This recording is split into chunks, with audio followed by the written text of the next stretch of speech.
మా విలేజ్లో శివరాత్రి ఎలా జరుగుతుందో చూసేద్దాం రండి. ఇక నైట్ అయితే మనమైతే ఇంటి నుంచి అయితే స్టార్ట్ అయిపోయినాం. ఇప్పుడైతే అరౌండ్ 12 అవుతుంది టైం. మనమైతే 4కి అయితే వచ్చేసినాం నైట్ అయితే.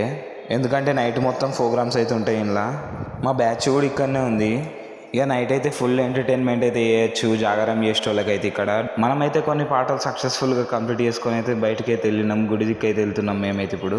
ఈ టెంపుల్ దిక్కు అయితే మొత్తం జాతర అయితే నడుస్తుంది. చూడండి ఎంతమంది ఉన్నారో నైట్ పూట. ఒకటి శివుని రథం, ఒకటి రాముని రథం అయితే ఉంటుంది ఇక్కడ. టెంపుల్ నేమ్ వచ్చేసి శివరామ్ మందిర్. ఇప్పుడైతే ఇవైతే తీస్తారు బయటికి అరౌండ్ 2 o'clockకి.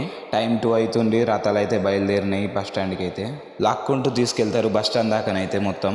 ఫస్ట్ శివుని వెళ్తుంది, తర్వాత రాముంది అయితే వెళ్తుంది. బస్ స్టాండ్లో పెట్టేసి అయితే క్రాకర్స్ అయితే కాలుస్తారు. క్రాకర్స్ అయితే అవుట్ సైడ్ నుంచి అయితే కొనుకొచ్చినాయి కావు, టెంపుల్ మేడ్ అంటే టెంపుల్ వాళ్ళే తయారు చేపిస్తారు వాళ్ళని తీసుకొచ్చి. ఇంకా డిఫరెంట్ క్రాకర్స్ అయితే ఉంటాయి. అవన్నీ తీయాలంటే ఫుల్ లెంత్ వీడియో అవుతుంది. మనదైతే షార్ట్ వీడియో కాబట్టి అంతే గైస్. ఈ వీడియో నచ్చితే వీడియోకి ఒక లైక్ చేయి, ఛానల్ అయితే ఫాలో చేయి. Thank you.